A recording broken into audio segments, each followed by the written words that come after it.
Bright morning arrived all too soon. Book 2, Eldest. Chapter 41, The Nature of Evil.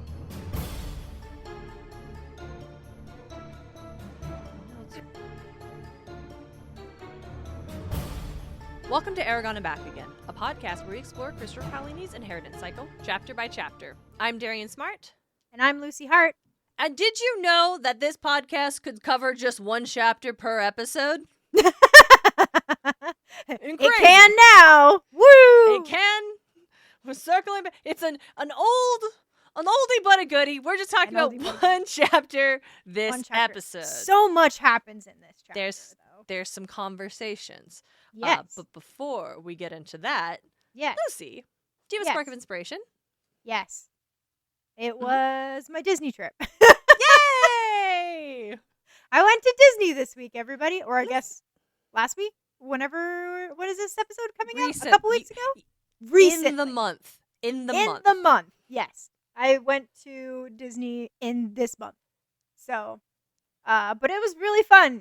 I think what helped a lot was it was really fun, and just seeing each, area of the park was so immersive that it was, made me want to be, world build, kind of. Yes. Just, the little details to everything in there. We were just talking about this when we weren't recording, but, even standing in line, you're, in the ride or, in the experience. And so just that immersiveness made me feel like, ooh, I want to, world build. I want to ensure, my readers are, even from, the first page, that they are pulled into the world that I am creating. I am very bad at world building, so we'll see how that goes. But that's kind of where I was pulled the most inspiration from there. It's a thing to aspire to, and the Imagineers, the folks that actually work on these physical spaces and environments in the theme park, are limited only by the money the company is willing to give them. Yeah, to say the least. It is. It's such an experience to be like, oh, I'm in a place that is truly not any place I can be anywhere else. Yeah, this is the point of a theme park. The theming. Yes. The space, the environment. Yeah. What was your favorite land that you were in? I think it was Star Wars. Yeah. It had to have been Star Wars. Though we went to the Indiana Jones, and our first couple rides was the Pirate Ride and Indiana Jones, and both were immaculate. And just amazing. I was I bought a hoodie from the Pirate ride because I loved it so much. I would have bought Indiana Jones. And that was the first Disney ride you went on, right? Yeah, that was the first Disney ride. I would have bought Indiana Jones stuff, but I'm also not a huge fan of Indiana Jones, but I am a good fan of pirates, so I was yes, please. But no, it was walking through Indiana Jones. You're in a jungle, and then you're in the cave, and it's just and then that's even before you get on the ride, and it's just really, really cool. So yeah. And that ride's from the 80s, and they were thinking about line and emerge. They've been doing this for a long time. That one, the Indiana Jones line kicks ass. It's so cool. It's really so cool. It's so long, but it's so cool. Because I was in Fast Pass, so we were walking the whole time in line. I think we barely stood any amount of time just standing in line, but it was very much it was you're walking for quite a bit to get to the ride, and then the ride itself is enormous, so it's just really cool. And the ride just kicks ass. So it's this long build up, and also the ride is good. The ride itself is really good. Very bumpy and joggy, and I Indiana Jones is hey, nice driving, and I'm that's hilarious because we're sitting there getting shook around everywhere. Yeah. And it's so great because the you feel like you're in a car, right? Because you hear the noises of an old engine. Yes. Yep. There's not an engine. It's not. You're in essentially a roller coaster track. Yes. That's a fake noise. The sound of it jerking and that's all built in, and your brain just forgets that. It's absolutely so good. It's really good. It's so good. Yeah, I'm so happy you went, and I'm so happy you had a fun time, Luce. Yes, absolutely. How about you? What's your spark of inspiration? I started watching a new anime. Ooh! I know! It's been a while. Exciting. So I'm watching it on Netflix. It just dropped literally this past week. And it is called, the English title is Love Through a Prism. Okay. It's from the same creator as Boys Over Flowers. So if anyone's familiar with that. But it is set in the Edwardian era, so like early 1900s, and is about this young Japanese woman who travels from Japan to London to study art at this prestigious art academy. And her mother has, yes, she's like an oil painter, and her mother has given her 6 months to become the #1 student at her academy. And if she does not attain that position as the best, as #1, she has to come home to Japan, get married, and then run the family's kimono boutique. Oh, okay. And so she's got like a lot of pressure because all she wants to do is make art and study art. She wants to be this kind of artist and have that freedom of choice in her life. And absolutely, her family's only willing to support her so much. And if she doesn't prove she's the best, that she doesn't prove that she can do this, they're like, you got to come home. Yeah. And so it adds a lot of context to when she gets there and she finds out the #1 student is this guy named Kit Church. And he's fucking great. Like I love it. One, I love art about art. I love stories about storytelling, right? Absolutely. And so the art in this is beautiful. Yeah. And it's sometimes they're like, you'll watch a thing that's about like music or art or something like that. And you're like, hey, you show are telling me that this piece is supposed to be good, but like I as a person existing in my world wouldn't think that that's good. Nah, it's so good. Like her art is so good, but like this guy who's like the #1, you're like, oh, I can see why. Like, he is so, that's so cool. Like, what they're using to show his art like isn't just wow, that's like looks good. You can see like, oh, because this guy is just very like, that is an autistic man. Like when you meet this character, he's just like, oh yeah. And this to be clear, this isn't like, oh, every autistic person is like a artistic prodigy or like incredible at math and stuff like that. But like the thing about like he just sees the world differently is like one aspect of it, and also like the way he interacts with other people is another aspect of it, and the way he like literally like has like this sensory thing where he wears certain outfits that everyone's like, why are you so schlubby? He's like, other things are just physically uncomfortable for me. And he's like, oh, he's just so straightforward and doesn't really you're very much like, oh, this is a neurodivergent man. Like, this is very much and it's also great because he's also a dummy and he doesn't mean to be, but every character is so fully realized for because there's a whole cast it's also obviously like set in the Edwardian era, and that's not a great time for women, it's not a great time for non-white people, but it's set in this fantastical where there is a little bit of that where her new roommate is insistent that you must be a samurai, and some people like are kind of shitty because like, oh, you're from Japan, you are so weird, and like, oh, she smells like fish, like shitty things like that, but that's not like what her experience is about, and that is meant to distinguish the characters that we are going to identify as friends versus the ones that were like, nah, fuck those people. But the people we don't like don't get a lot of screen time. Like, it's not about that. Good. It's like, how good. Like, why would, like, women aren't allowed to go to art school in Edwardian England? Like, like, there's this gentleman from India who's one of our friend supporting cast characters. There's a woman from Ireland who's there. Like, these were people who would not have been granted access to this kind of space at the time. But this is an anime that's being done in 2026, so we don't need to care about that. That's not what this story is about. It's about people wanting to make art, and it's lovely. And the way every character's relationship is unfolding is so strong and so good. I love that. And and the way certain characters surprise, like for me, like a lot of like we meet some like stodgy, very uptight, like folks that would be, you'd think would be like very dismissive and demeaning to her because she's not an aristocrat. She's aristocrat. I keep saying aristocrat. But that's not it. Like the show, and it's also funny. It's so funny. It's funny in a way. I didn't think it was gonna be, it's always good. Yeah. And the art is beautiful, like the art in the show itself and the art that the students make, but also like the animation is lovely, and everyone's outfits are so pretty because it's the Edwardian era, and that's really fun.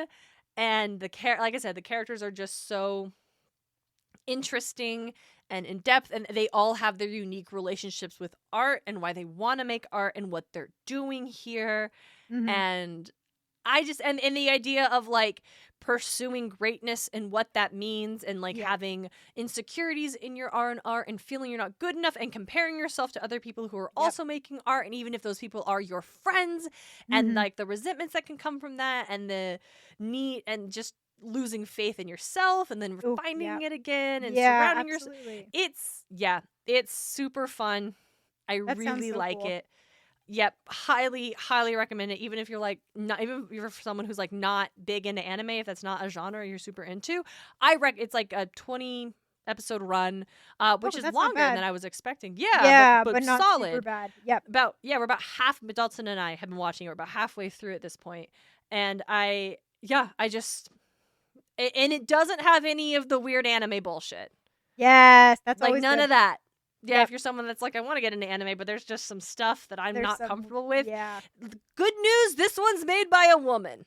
Yeah. So there you go. It's going to be up here with like our Violet Evergardens. Yep. Yes. Violet Evergarden. Which is about things. Yep. Yeah. I mean, yeah. It's very, very different than Violet Evergarden, obviously. Yes. But I would put it in that same umbrella of those same kinds of stories about connection and art and communication and humanity. But yeah, Love Through Prism. I recommend it. It's super fun. I don't know if there's supposed to be multiple seasons, if this story is just going to be one and done. And again, I haven't finished it, so maybe it turns out at the end it really drops the ball. But right now, just over halfway through, really good. I'm having a great time, and I'm super excited to see what the last 9 episodes are going to be, because episode 11 is where I would have expected, like, oh, I guess we're done. Like, this is all we're going to get of this story. It's like, nah, I got 9 more episodes. Yeah. So, highly recommend. Exciting. If you've got Netflix, check it out. Mm-hmm. Okay. Shall we get into it? Yes, let's do it. The nature of evil. Eragon's first sparring session with a new opponent proves Orm is right. The nature of evil is discussed. Traitors are revealed. The Raz'ac are even creepier than we realized. Yeah, pretty much. Mm-hmm. Man, I've just been waiting to meet this elf bastard, though. I know! I've been like, I feel like I remember like vaguely in the back of my head that I was like, I feel like there's an elf who's like an absolute dick. And I'm like, oh, here he is. Here he is. Yep. Such an asshole. And like, Vanir. And just like completely ignores Eragon over Saphira, which is like kind of the vibe we've been getting, where Eragon mentions the elves are paying more attention to Saphira than Eragon. But this is like down, with all like the etiquette, like knowledge we have of the elves, is like so rude and insulting to Eragon right off the bat. Oh, much. So yeah, this dude rolls up and he does like the standard greeting, touch the lips, start speaking first, which is all like, that would be, you would talk first, you're speaking to the writer. Yep. And then he just opens with, oh, may good fortune rule over you. And Eragon responds, may the stars watch over you. And he asks like, oh, did Oramus send you? And he doesn't respond. And then he looks to Saphira and introduces himself to Saphira. Yep. And it's like, oh, it's going to be that way, isn't it? It's going to be that kind of thing. Yep. Yeah, because it's one thing for once everyone is introduced, like, appropriately for the elves to, like, want to talk to Saphira more. Because that feels like the vibe, and Eragon's already processed that. He's already thought of, like, oh, that kind of annoys me. And he thinks, oh, Saphira feels this way, like, all the time with everyone else. Like, he's already been like, yeah, I'm bothered by it, but, like, it's not going to be a thing. Oh, this gets to be a thing, because this is an intentional, like... He's absolutely intentionally, like, snubbing. I think that's the term exactly. for Eragon. Mm-hmm. And it kind of just proves the first impression is the right impression, I guess I want to say, about this guy, Vanir of House Haldfin. Yeah, I think that's right. They all go to where a bunch of elves do their sparring, and Eragon's like, I don't want to do this. I'm going to be embarrassed. This is going to be humiliating. He's already feeling bad from yesterday, like physically. Yeah. He's seen all the elves, and they look great because they've been doing this for literally lifetimes. Yeah, exactly. But he's supposed to, so they spar. Eragon's like kind of pulling back. He doesn't really want to. He's really worried about overexerting himself, obviously. Yep. And then, he gets disarmed, and Vanir dropped his sword onto Eragon's neck and said, dead. And then Eragon like goes over to get Raz'ac, dead. How do you expect to defeat Galbatorix like this? I expected better, even from a weakling human. Then why don't you fight Galbatorix yourself instead of hiding in Duwelden Varden? Because I am not a writer. And if I were, I would not be such a coward as you. And Eragon is pissed off, absolutely, and he looks towards the sky, snarling to himself. He knows nothing. This is just one more test to overcome. Like, respect for Eragon. This is not a Marty McFly. He's not rising to the bait. He is like, okay, I love the framing of like. I was just agreeing. Just like knowing Eragon has a bit of a temper, just from what we've seen, I feel like he does kind of snap a bit. This is great for him. He's not writing to it until. Coward, I say, your blood is as thin as the rest of your races. I think Saphira was confused by Galbatorix's wiles and made the wrong choice of writer. Which is fucking crazy. Oh my god. That is like so insulting. So insulting. And that's when Eragon snaps and just and it surprises Vanir with his ferocity. I love that. I underlined this. He could stand insults to himself, but not to Saphira. Yep. Which, like, did you realize that you were in? Because I don't think Vanir recognized that he was insulting Saphira, because I don't think he would have done that. I think he was just trying to like do a jab. Is like, you don't deserve this. She was wrong to pick you. But it's like, bro, and like, all the other elves also like gasp, like full on, like they're like, oh shit, oh my god, yeah, I can't believe he would say and that. And it even says like they all muttering amongst themselves with open disapproval for his atrocious breach of etiquette, because it was. This dude is way out of line. Yeah, super out of line. And yeah, like you said, Eragon like goes at him, slashing attack. He even nicks him in the hip hard enough to draw blood. Like that is how. But it was like they've blunted their blades too, so it's like that magical like they're not as sharp, but still manages to draw blood, which is like, oh, he's pissed. He's so pissed. And I think he would have won. Yeah, but has this explosive attack of like the chronic pain that takes him down. Yep. And he experiences it. I like this. He experienced it with all five senses. As a deafening, crashing waterfall of sound, a metallic taste that coated his tongue, an acrid, eye-watering stench in his nostrils, redolent of vinegar, pulsing colors, and above all, the feeling that Durza had just laid open his back. Oof. And the last thing he sees is this asshole elf sneering at him when he passes a derisive sneer. I fucking hate this guy. But I also like this last thought like Eragon has. It occurred to Eragon that Vanir was very young. Like he realizes like, oh, I'm dealing with a kid. Yeah, basically. Pretty much. Like maybe someone like his age in elf comparable years. To yes, exactly. Like comparable to like, oh, you don't have a clue. Yeah. Actually. You're just you haven't been through anything. You've got no life experiences. Yep. Okay. And then what I love is after the seizure, Eragon wiped the blood from his mouth with his hand and showed it to Vanir, asking, "Thin enough?" And I was like, "Snap! Wow, snap! Eragon, Fuck get it! yes! Absolutely. That was a great comeback. That was such a good comeback." And first, the elf tries to like, you're in no condition to spar. But Eragon insists on finishing the hour that Oramus told him to. I love this part because it's like after the hour, after they've done sparring for the full hour, Saphira marched up to Vanir and touched him on the chest with the point of one of her ivory talons. "Dead," she said. Vanir paled. The other elves edged away from him. And I'm like, yeah, dude, you kind of forgot dragon. Yeah. I underlined that and started because this is a thing I remember so clearly from when I was a kid, first time reading the book, is like this interaction, this scene of this guy being like such a dick to Eragon. And then at the end, Saphira just being like, dead. Because I'm so sorry. Did you forget? You seem to forgot that I'm also here. That I've got, if it was like, this was all a sparring match, right? Like it's a game, like you're practicing. And if it was real life, you would have been dead because I would have gotten involved so much sooner. So don't think you're fucking special. That's a big thing She's too. It's got like, her boys back. Yeah, I was going to say like even before Saphira, even before he had a chance to try to kill Eragon, she would have killed him. She would have absolutely killed him before he had the chance to do that.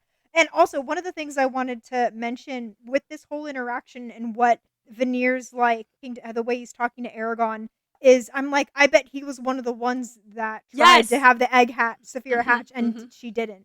And he's she didn't pick him. Jealous. He's jealous and upset that that in his mind she picked a dirty, like, gross human instead of an elf. And so that's probably where a lot of the animosity is from this person. Oh, absolutely. Yeah, especially with the note that he's very young. Yes. And that it's the egg is shown to, like, we know this, like, dragon eggs are presented to the youth, to children, right? Mm-hmm. Yeah, I think that's right on the money, as he was absolutely, over the last years that the egg's been ferried back and forth, he was presented with Saphira's egg, and she did not hatch for him. And that is a thing that has bothered him ever since. Yep, absolutely. But I also like when they take off, Saphira said, or Mrs. Right, you give more of yourself when you have an opponent. Yep, and it's like, that's true. Yeah. When you have someone to, like, if you have a little competition can be a good thing. A little competition. It pushes you. Mm-hmm. It Yeah, exactly. Eragon is competitive. He's so competitive. He's so competitive. But, like, again, like we saw, like, he didn't, when the elf tried to, like, rile up and called him a coward, and Eragon's like, I'm not gonna let this guy get to me. Like I said, it's a test to overcome. But then he goes out, he, like, takes a dig at Saphira, and he's like, okay, that's it, fuck you. And, like, actually, he doesn't even think about it. He's willing to give his all, and it hurts him because that's the state Eragon is in right now, unfortunately. And that sucks. Yep. But it does demonstrate that Eragon hasn't been pushing himself because he's been scared. And that's a separate conversation about whether or not that is. Eragon has to navigate that in his own way. Yeah. But it does demonstrate that Eragon is capable of way more than he's been letting himself do up until this point. Yep, absolutely, absolutely. But then, go ahead. Oh, no, go on.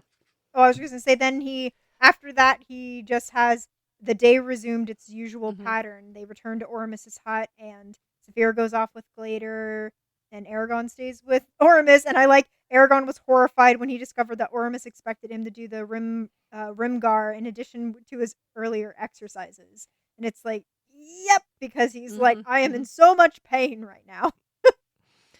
But it's fine. It doesn't trigger an attack. It's actually honestly, Eragon, it's helpful to do these, like, dynamic, slow stretches. Oh, absolutely. Like, especially after. Yep, absolutely. And then Eragon, does the meditation where he just observes his red ants. And I like that he thinks of them as his red ants. Yeah, I like that too. Where they just completely overrun and annihilate a rival anthill. Yep. He calls it a massacre happened. Only a handful of rival ants were left alive, alone and purposeless in the vast and hostile pine needle barrens, like the dragons in Alagasia. And that's when it, like, gives Eragon insight, where he goes and talks to Ormus, and he tells him, I know why fighting Galbatorix is worth it, though thousands of people may die. Because Galbatorix has already caused more suffering over the past 100 years than we ever could in a single generation. And unlike a normal tyrant, we cannot wait for him to die. He could rule for centuries or millennia, persecuting and tormented people the entire time, unless we stop them. If he became strong enough, he could march on the dwarves and you in Dueld and Varden and kill or enslave both races. And because rescuing the 2 eggs from Galbatorix is the only way to save the dragons. Yep. Anyway, shout out to Ormus making blueberry tea. That is the tea of this episode. Yep. Like, not physically. I don't have any, but just imagine that we're drinking blueberry tea. That is the tea for the episode. I will learn how to make blueberry tea. Yeah. That sounds freaking delicious, too. Now, I like that, because Ormus says, yep, you're absolutely correct. Like, we are up against and that's something, like, Naswada thought about in a recent batch of chapters, is that, like, because of the magic, they can't even wait for Galbatorix to die like any other bad ruler, because he won't, because magic being bonded to this dragon prolongs his life. And she's like, well, that's not gonna work. Yep, absolutely. And I like that it's like, yeah, you will, like, Ormus tells him, he understands. Eragon says, I take no pleasure in it, nor should you. But now we can be confident that you won't shrink from the path when you are confronted by the injustices and atrocities the Varden will inevitably commit. And I want to pause there and talk about choosing the words injustices and atrocities. Yes. Because I think I find that fascinating, because I think the concept of there will be war, lives will be lost. Families will be torn apart because of war, and that sucks. And this is not a conversation about what is a just war, right? Eragon has been like, Galbatorix, like, has caused more suffering than we ever could trying to get rid of him. He cannot be allowed to continue for this reason. This is the only way to protect Alagasia. Yeah. I'm not on board with that being okay. And now the Varden can commit atrocities and injustices. Yes. Like, what does that mean? Like, what does that mean? We're going to burn villages? Yeah, so Galbatorixes can't use their resources? Are we going to kill farmers and enslave people? So they have to, like, what does that mean? Because that's different than harm or loss or violence, right? That's different than what do you mean by injustices? Because I don't think, I think that there is, you know how some people say Uncle Iroh from Avatar The Last Airbender is a war criminal because they don't understand what that actually means? Yes. They view the fact that he helped or attempted to help overthrow, like, it was a general in an army that was actively causing harm throughout the world due to, like, the Fire Nation's lust for power and propaganda and things like that. And also he tried to, like, take over the sovereign kingdom of Bos. Like, that's all bad. Like, we all get that. Oh, that's not a war crime. That's just war. That right? is war. Yes. And so, like, I feel like it's the same thing. It's like what we're doing here is defending, like, what Eragon is meant to do is logically understand why the cost of war against Galbatorix is a cost he has to be okay, though not delighted in, no, not like happy to do so, but accept as the cost of the action that must be taken. Yeah. But does that mean we're going to be okay with injustices and atrocities? Yeah, absolutely. The wars and atrocities and stuff. So I think it also depends on what Oramus believes is going to be the injustices and atrocities, because it's like, if he's just talking about the loss of life, because we can be like, the loss of life is going to be atrocious, like that is going to be awful, absolutely, but I don't know if it's injustice, because it is a war. It's more of a awful, gross necessity, because it is going to happen. Like, you can't avoid the taking of life in a war. It's just, that's what's going to happen. And so it's really depend. So I don't really know what he means by injustice. And, like, the only thing I can think of is, I can't remember if Naswada, like, talked about it in her chapters. I feel like we did touch on it, where she thinks about once, like, the war starts and the invasion starts, they're going to have to, like, take farms from as the more they grow, the more they enter into the empire, the more, like, resources you and conquer land. Yes, absolutely. And so, like, they'll be taking that away from people, and is that the injustice we're talking about? Like, but it's also like, but at the same time, it's like, you also could be meaning, like, slavery and burning, like, just so, like, they don't get it, so we're gonna destroy it, and that's like, you really shouldn't do that. So no. Yeah, it really, really depends on what Oramus is talking about, and we don't really know what he's talking about. Yeah, we don't know. Yeah, and so I find, like, that the word choice is like, no, I don't think we can logic ourselves into accepting injustice or atrocity, right? Like, the cost of war, the heartache, the harm, like, of war. But okay, so, like, again, war crime as we defined it is like a violation of the Geneva Convention, which they don't have here in Alasia.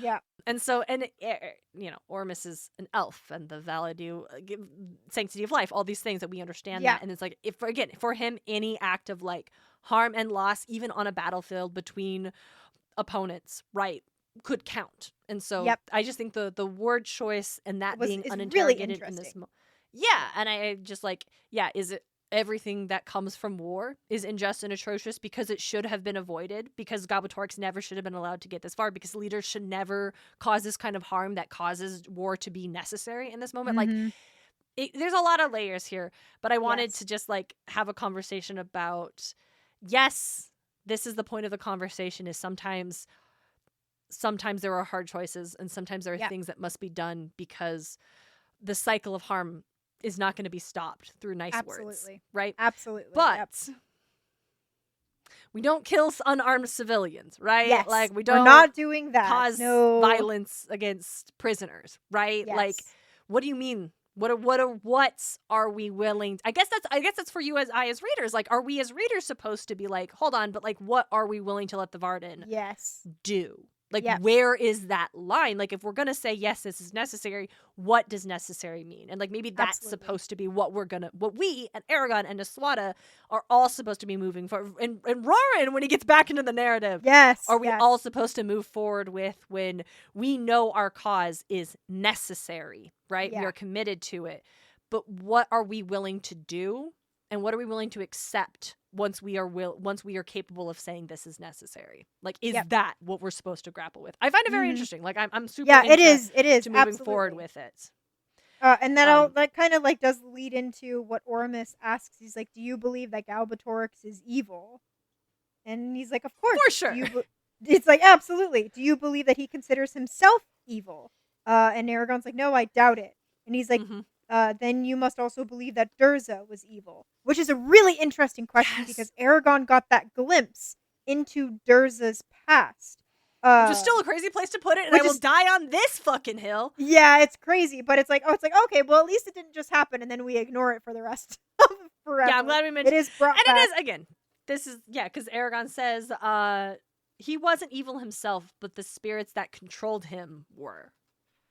And then we get into, like, one of the best conversations, I feel, so far. That Eragon is not ready to have. Eragon is so not ready to have. And what of Urgles? Are they evil? And Eragon has a visceral reaction. When I think of death, I see an Urgle's face. They're worse than beasts. The things they've done. Eragon, what kind of opinion would you form of humans if all you knew of them were the actions of your warriors on the field of battle? That's not... It's different. Urgles deserve to be wiped out. Every last one of them. Even their females and children? The ones who haven't harmed you and likely never will? The innocents? Would you kill them and condemn an entire race to the void? They wouldn't spare us given the chance. Eragon, I never want to hear you use that excuse again. That because someone else has done, or would do, something means that you should too. It's lazy, repugnant, and indicative of an inferior mind. Am I clear? Yes, Master. I love that. Yeah, it's so good. It's just so good. Yeah, because it's so important. It's really important. And Ormus is like, it doesn't just because they're gonna do it, so I'm gonna do it. That's not an excuse. That's not an excuse.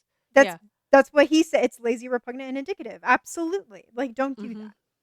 Two wrong. It's like, I was just gonna say, two wrongs don't make a right. Yeah, or even it's a lazy, like you said, it's lazy. It's a coward's way out. It's absolutely. A cheap way out when people when conversations are like, oh well, X culture would do this and this and this, so why would you have any empathy for anybody else in X culture? Because they would do that to you. And it's like, because the people contain multitudes, because not everyone is, because there are reasons that I am better than that, right? I can have compassion. I can say that this is wrong. Like, I can want to do right by people, even if they don't want to do right by me. Like, that is what it means to have empathy and care and compassion. Like, absolutely. You don't, like, you can, like, exactly what Ormus has said, just be like, oh, well, they would do it if they could have, if they would hurt me, so I should hurt them first. It's like, you should be bigger than that. Yeah, absolutely. Especially if you have the means and the comfort and the capability, right? Like, Eragon is a writer. He's going through a lot right now. I'm not saying Eragon's not. He hasn't been through it. Not saying he hasn't suffered. But Eragon has a lot of privilege, a lot of status. He has the luck. Ooh, but you know what this is? You know what this also is? This is fucking Braum. Right? Yeah. Braum telling Eragon he was wrong for not killing the Urgles and having to hunt them down. This is fucking Braum's lesson coming back around. Because how many times has Eragon tried to be like wanting to spare people, wanting to do the right thing, like having compassion, having care, like in this conversation with Ormus being like, would you kill all of like the women and children? I'd kill them, the women and the children too. Yeah. Like, would you do that? And I feel like book one Eragon would have been like, well, no, I honestly never even thought of children or women in Urgle culture. Like, I didn't. But I think this is because we bump up a lot about, like, why didn't Braum do this? Why didn't Braum do this? Why didn't tell me this? And a lot of times it's like, we were dealing with a bigger, like, thing. You weren't ready to know that yet. We'll get to that later in the chapter. But here I think we are seeing a direct result of Braum's teaching. And what Braum told Eragon is, you kill them before they kill you. Every time, no matter what. They're running for their lives. But, like... Ormus has to undo that lesson in Eragon. That cannot be a lesson that Eragon, who has just decided that he's going to commit to whatever the Varden do because it's necessary to overthrow Galbatorix, he can't also say, well, if they would kill us first, we should do that. Like, Ormus has such a tricky job here. Yes, to he make really sure does. Eragon doesn't end up like Galbatorix, right? Yep. And it's like the big thing I feel like the big thing that Ormus is doing here is he's asking the questions to make Eragon think of them not as worse than beasts, as Eragon said. He's trying to make them he's trying to make Eragon think of them as more as like humans, like with intelligence, with culture, with all of this, and it's making Eragon really uncomfortable because he doesn't want to. He doesn't want to face that. And here's the thing, we remember that village, the horrible revelation at Yucatan. Awful. Like, no, that's and that cannot be glossed away or brushed off. Like, Eragon is living with that, though he doesn't think of it here, but he does think of, like, when he thinks of death, he pictures an Urgal, right? Yep. And that's what Eragon is up against, is that, hey, you can't let yourself just view it's like, example, you have compassion for Durza, kind of. You acknowledge that he as an entity wasn't evil, but these spirits were, and you acknowledge that there's layers of nuance for him, who has hurt you so deeply personally that you've literally had to deal with the ramifications today. Yep. But you aren't able to do that for Urgals as an entire race of beings, not just the ones that have physically gone on the battlefield and slaughtered that village, but like what Ormus says. What about the women and the children? Because I don't like saying females is icky. Yeah. I know he didn't say women, but I'm gonna keep saying women. No, that's and fair. I'm not gonna have the conversation about, but women only means like for human females. I'm like, I'm also not doing that, gang. I'm not interested in this game. No, agreed. So it's fascinating, and he's not there yet, but we got to get there, Eragon. You can't. You gotta get there. It's hard, like, and it's uncomfortable. Dude, and it's like, dude, the answer isn't genocide. Let's please not talk about that. Let's not. Right? Yeah, it can't talk be. About you can't killing off all the Urgals. No. We're not gonna commit genocide, guy. It's not happening. Nope. And also, like, Ormus points out, like, you don't know. He's like, well, what do you know about them? He's like, I just know how to fight them and how to kill them. That's all I need to know. Do you know anything about their history or their culture, or like why they fight and hate humanity so much? Like, why do they do? He's like, I don't care. It's like, okay, and I think Ormus, and Ormus is just like, okay, you know what, we'll revisit this later. But he points out, it's like, hey, you know what, sometimes you got to be ready to make an enemy an ally, and you need to understand them in order to be open to doing so. Yep. And he's like, well, why do you think Galbatorix, who blames the Urgals for the death of his dragon, and I think he acknowledges, like, well, he probably thought he could just use them to, go after the humans and the dwarves, the Varden and Farthander, thereby removing two of his enemies while simultaneously weakening the Urgals so that he could dispose of them at his leisure. And the acknowledgement is like, he definitely just wants to. Galbatorix still almost certainly wants to get rid of all of the Urgals, but now they're a tool he can use, and he'll do that. And and that's like two birds, one stone kind of thing. Mm-hmm. Absolutely. 3, honestly. 3. Yeah, no kidding. Mm-hmm. We get some magic lessons. Yeah, we do. Magic. I looked down and saw Jirda, and so I was going to combine magic with Jirda. And I was doing Mirda. No. Weirda. We talk about how we can control forms of energy, light, heat, electricity, even gravity. Are we gonna... What's that spell from Final Fantasy Kingdom Hearts, like the gravity one? Oh, yeah. Gravaga? To bring down that stupid fucking treasure chests to get them lower. That's all it's for. I mean, you could also use it to flatten flying enemies, which is pretty choice. I do love casting a really powerful Gravaga in Kingdom Hearts. Yep. That's tight as hell. Also, I like that Eragon gets to know what the concept of gravity is. Yes, absolutely. And I do like how Oramus asks, like, how would you kill with magic? And Eragon's like, oh, well, I've done this, that, and the other thing.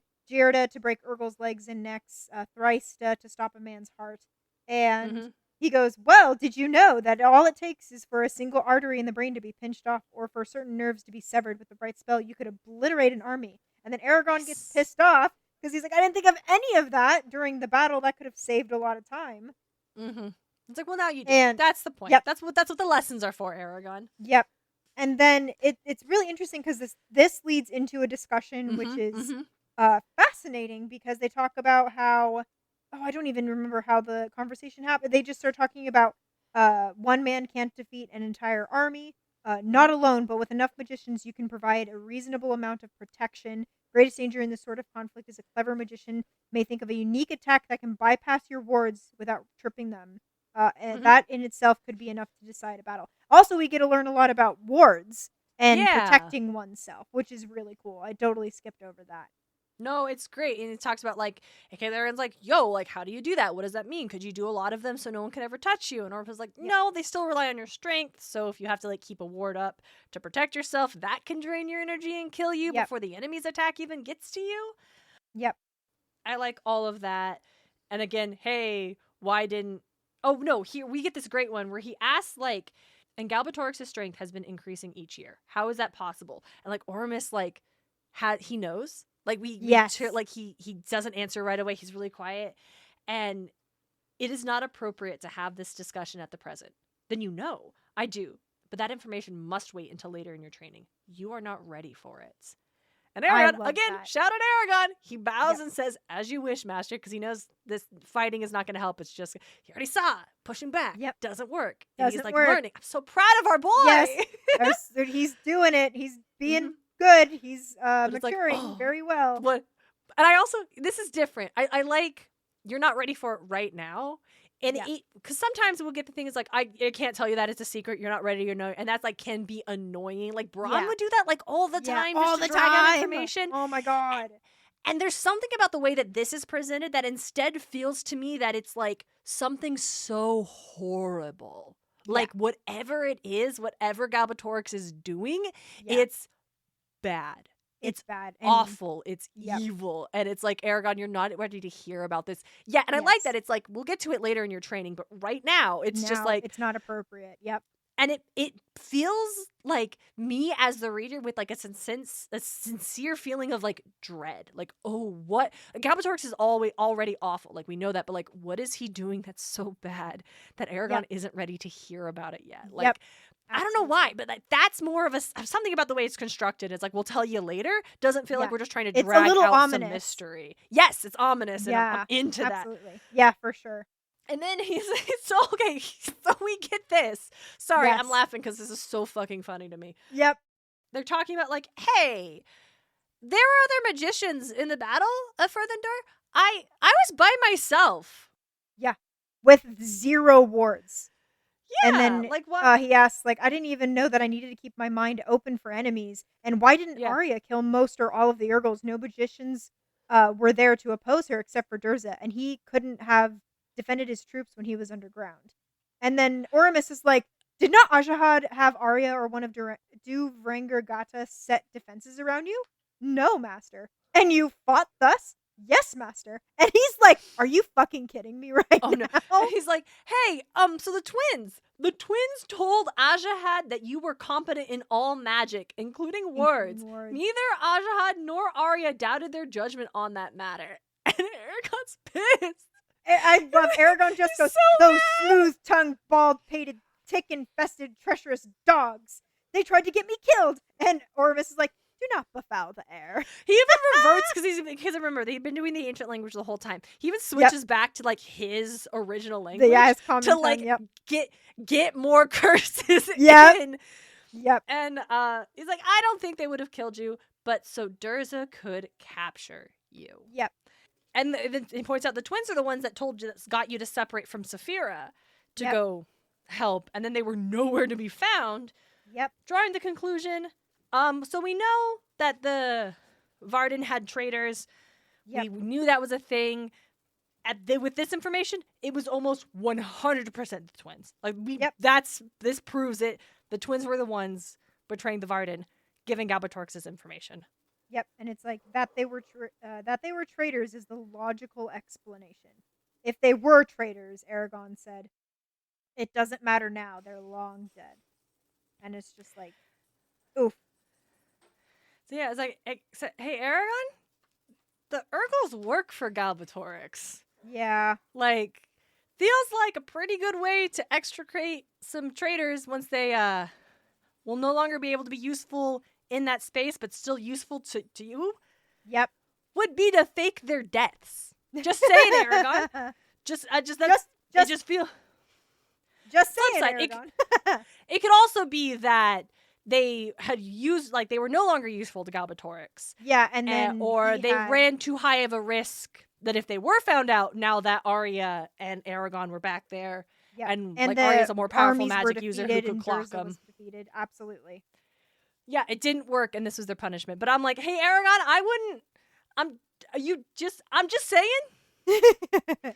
Feels like, but it also, like, Eragon doesn't know media. Like, he hasn't read he doesn't know media. books or watched movies. Yeah. Like, I mean, like, we have. Like, he hasn't been exposed to this plethora of stories that makes you think, like, I don't know, man, faking your death would be a pretty good way to extricate yourself from a dangerous situation.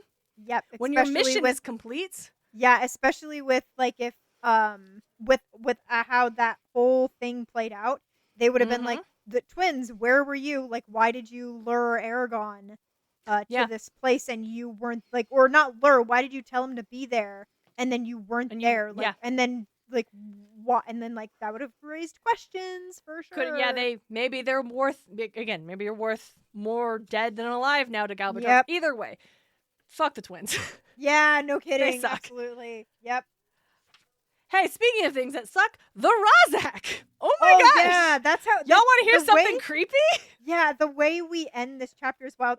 It's very sad. When I was listening to this, it kept making me think of Twilight vampires, where Edward's like, I'm the perfect hunter. Like, I'm made to draw you in. And it was just kind of like echoes of that in here, where it's like the Raz'ac disguise themselves as humans to walk among humans, their prey. And it's like creepy. I was thinking of the demons from Free Ren, but yeah. That's fair. That's fair. But yeah, that's what we get. One. Like, here's what we get. So it's so fascinating that we got the conversation about the Urgles and the attempt Oramus makes to get Eragon to start to emphasize with Urgles as a collection of individual beings and not as, like, a mob monster that should be eliminated. And then we get to Raz'ac, where they are explicitly called monsters in the dark. Yeah, and Eragon's the one that brings them up. The Raz'ac won't stand a chance the next time they cross my path. And Oramus is like, you still need to be wary of them. And he's like, why? 3 words and then they'll be dead.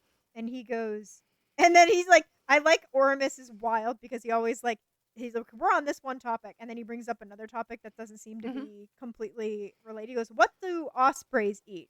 Eragon blinked. Fish, of course. And what if fish were slightly faster and more intelligent than its brethren? Would it be able to escape a hunting osprey? I doubt it, said Eragon, at least not for very long.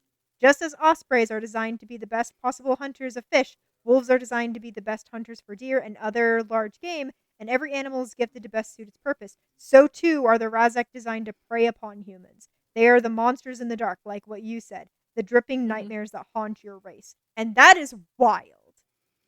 Yeah, it is interesting. And because why are the Raz'ac this?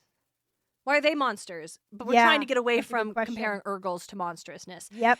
Because what he says, like, they are, like you said, like, Eragon says, what manner of creature are they?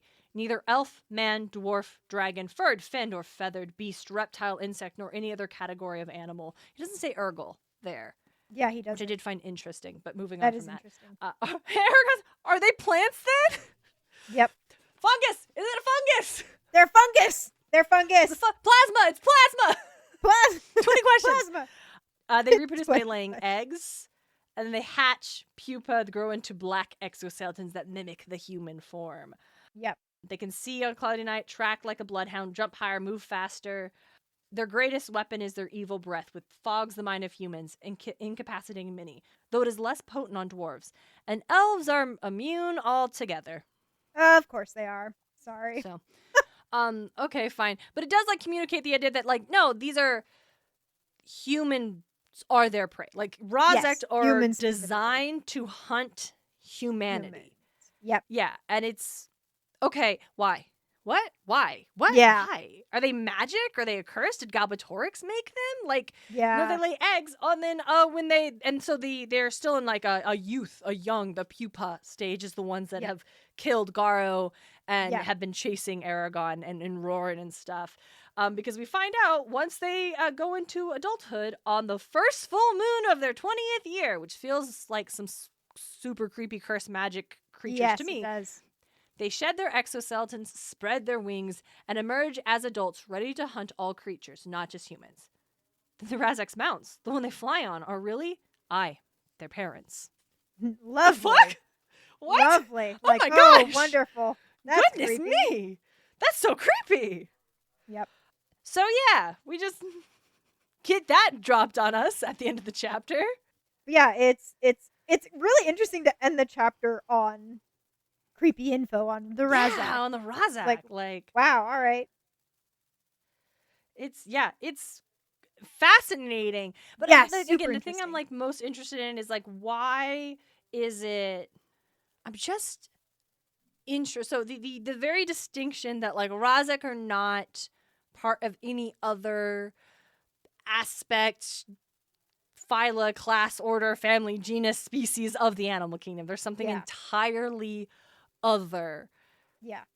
And designed to like hunt humanity. And it's like, like I said, did Gobbletorks make them? Did some evil sorcerer make them? Like why are they so distinct then? Right? It almost kind of like going back with what you were saying just now and what mentioning like the like curse or something. It almost sounds like somebody cursed all of humanity with this. Like it sounds like some magical being or something just cursed all of humanity to suffer from these creatures. Yeah, that's exactly. And then really interesting. And it seems like because Ormus doesn't know exactly. He just knows that they're not like anything else, and they're like meant to go after, like the design to be able to prey on humans. Yeah, and I think that's fascinating because it's like, hey, like the chapter's trying to do a lot of like get Eragon and us, the reader, to start identifying like who is our villains, who's not, like what is or isn't monstrous, who is worthy of empathy. And being recognized as like more complicated, not surface level. And that's why the Urgles are included in that earlier conversation, even though Eragon, like I said, is not ready to have that conversation. But to be clear, fuck the Raz'ac. Yeah. But to be clear, not the Raz'ac though. No. When these motherfuckers finally die, you should be very happy. No complicated feelings here. No, we want them dead. We want them all dead, of them for dead. sure. Yep, absolutely. The demons in Freerin are like, nope, no. There's no, if the demons are like socialized to be this way, and if one demon is like, nope, they all die. Every demon is bad. They're all fucking monsters. No, they're all sociopaths. Fucking nope, every demon. Nope, demons are bad. Nope, this show has worked so hard to communicate that that's not how that works. No, fuck the demons. All of them bad. We're gonna kill all the demons. Don't feel bad about killing demons, audience. No. We gotta get rid of them. So it's the Raz'ac. It's like, hey, don't confuse. Even though we had this conversation about Gobbletorks and Durza and the Urgles and stuff, like that's not the Raz'ac need to die. But the Raz'ac need to die. For sure. Those are fucking monsters, and it's not like a spider, which is like has an important place in the ecosystem, and like nope, fucking no, these assholes need to be. They're just boom. They're mosquitoes. They're mosquitoes, and we can get rid of them. Goodbye. Don't at me. I don't. No, fuck a mosquito though. Don't at me. I don't care. I don't. But care. Actually, fuck mosquitoes. don't at me. Raz'ac or mosquitoes. That's the new thing. Raz'ac or mosquitoes. Raz'ac or mosquitoes, though. That's the new thing. Okay. That's the chapter. One chapter for the episode. Yep, one chapter. Psych. We're talking. No. Psych. No, but I mean, like, there was there was so much covered in this. So, like, absolutely. Oh, yeah. Meaty chapter. A lot of good conversation. Absolutely. To listeners, the way we break up our episodes is the thing that we believe is going to be the most cohesive, interesting conversation for you to hear. So if we're combining a lot of episodes, that's because we discuss it. We don't just, like, cut. Listen, you know how I often like to talk about how if you're doing multiple POVs, you shouldn't just have, like, a cookie cutter way of every single, like, one is going to be structured, because I, like, hate that. And I'll talk about Rick Riordan's The Heroes of Olympus series till I'm blue in the face about it being its greatest failing. We do that here. Like, we don't just do the one I just want you all to know that Lucy and I have a conversation before every group of episodes about what we're going to pair together and what's going to be the best because we care about this product we're making for you. We care about your experience on the other side because we enjoy these conversations we have, but we also want to make sure you're enjoying hearing us. Yes. Speaking of people who enjoy hearing us, do you want to listen to some listener comments? Ooh, yes. So we got an absolutely lovely email in December from a listener just about, I don't know, our role as what we've been able to do for them over the year as something they listen to. And it was really moving and really nice. and I'm not going to read the whole thing because that feels a little too self-indulgent. But they did like respond to a prompt, a question of the week. Yeah. And they said we had talked about like faux curses and things like that. Oh, yeah. And listener Nathan said, there's a couple I like. A friend of mine's favorite is custard for when she's around children. It's a portmanteau of 2 actual curse words. Yeah. A non-explicit one I probably like is pillock. I have a fondness for swearing. Oh, yeah. As I knew someone who had a stroke and lost all ability to speak, but oddly she could still swear. There's something hilarious about a very elderly woman who communicates entirely via swear words. That's from wonderful. Nathan. Thank you very much, Nathan. We mentioned Disney, so I absolutely want to mention this comment from the idea of like shocking villains from Kayla. Not to be that person, but Hans in Frozen? The most shocking choice Disney has ever made. I remember sitting there 15.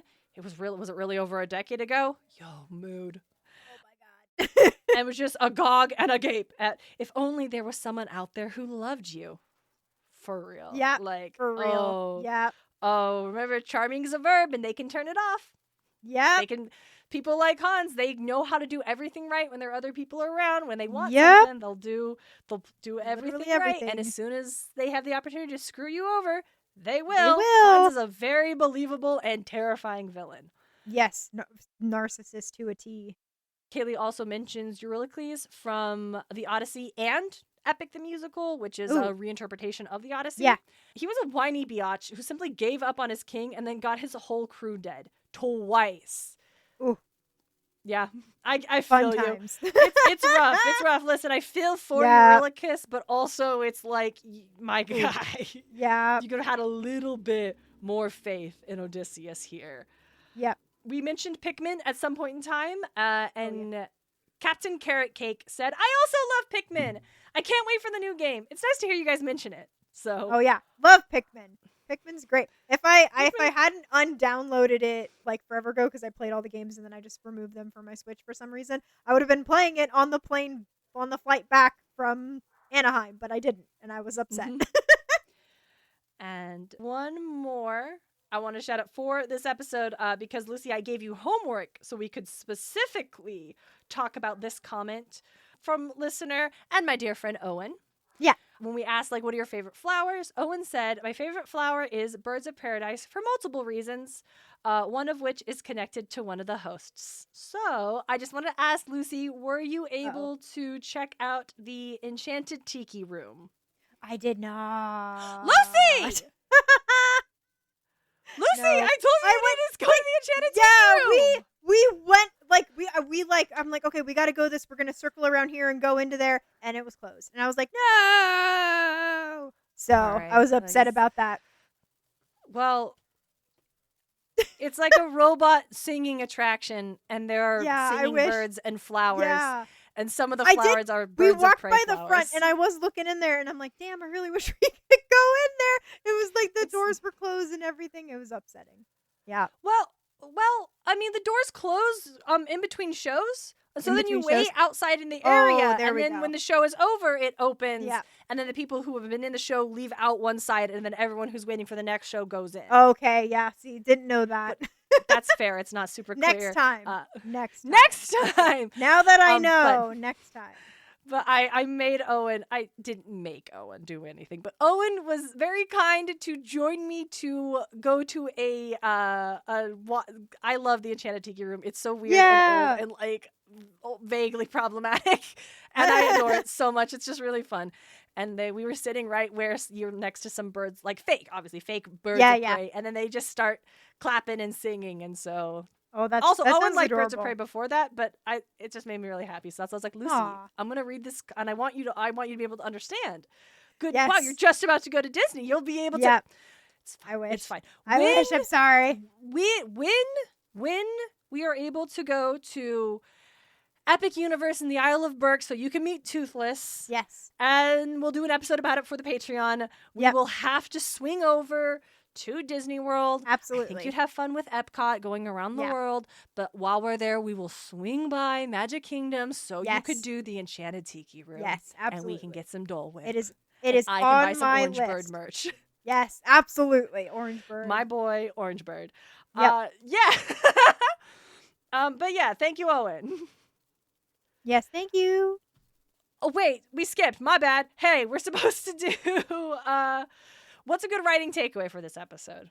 The only one I could really think of that really kind of stood out to me was, like, if a main character or a character has some kind of, like, prejudice, a good Ooh. like character development would be to force them to come to terms with, like, the wrongness of that. Like with Eragon. Even if they aren't ready to do that yet. Yes, absolutely. Like, even like how this is like the starting of Oramis planting seeds of doubt inside of Eragon's prejudice. And it's like, that's a good start. It's a start, but it's a good start. So like, and it's I just like the fact of Oramis asking all these questions that make Eragon so uncomfortable. He's like, I don't want to think about this. I don't want to think about this. But it's like, that's one, very real life, and like also makes Eragon just believable as a human, just coming to terms with it and being like, I don't want to talk about this. And then it's also like, but if you do, and you come, like, not necessarily comes to term with it, but if you expand your mind and be like, no, that was wrong of me, that makes you better as a human being in general. Yeah. For sure. I like that. Yeah. The complicated nature of prejudice and learning how to overcome those. Yes. Is a very good character arc for characters to be able to absolutely. go on. And it's also like, Oramis isn't telling us he's doing it. And Paulini doesn't tell us he's doing it. Again, showing us and not telling us how this is happening. And it's more impactful that way. So, yeah. For sure. I agree. Yep. Fun quest. Lucy went to a theme park. Dear listeners, do you have any theme park adventures that you've been on? What's your favorite theme park? Where are those places you've been? Places you want to go? Fun moments? I like theme parks. I love hearing about people's theme park adventures. So drop them in the comments. It was fun. I very desperately want to go to Isle of Berk, surprising no one. So. Surprising no one. So, dear listeners, if you want to help us get Lucy to Isle of Berk at Universal Studios Epic Universe in Orlando, Florida, you can be part of that crusade by joining us over on Patreon. Which will gain you access to, thank you, over on Patreon, which will gain you access to the Dragon's Keep. Lucy, tell them what the Dragon's Keep. Dragon Keep. We talk about all things dragons instead of just the Inheritance Cycle / the Eragon books. We talk about all things dragons, any dragons we can talk of. We've talked about Quest for Camelot. We've talked about Anne McCaffrey's Dragon Flight, right? Yes. Yep. The first of the Dragon Riders of Pern books. Yep. And then we've talked about like Maleficent. I did a whole episode where I ranted myself hoarse about the dragons in Zelda, which was great. Still think back fondly to that. What a fun one. Darian knew nothing about the dragons in Legend of Zelda. I was wrong about so many things. We recently talked about When Women Were Dragons by Kelly Barnhill, which is a kick-ass book. Super fun. I feel like, dear listeners, subscribe to the Dragon's Keep, if only to hear us talk about that great book and convince you to read it, because it's so good. But yeah, that is $5 a month. That gets you access to all of the episodes that we've released to date. We've been doing Dragon's Keep episodes for going on 2 years now. So there's almost 24 bonus episodes for you to enjoy right now. It also helps us with any costs running the podcast. If we need new equipment. Do you like our art? The pretty art we have now? That's patrons helped us pay for that. Thank you so much. Yes, thank you. And obviously the biggest thing is that is one day when we really pop off, when we really blow up, we will get to Isle of Berk, and your support will help me record a video of Lucy crying when she meets Toothless. Absolutely. Until next time, she is Lucy Hart. And she's Darien Smartt. And this is Eragon. And back again.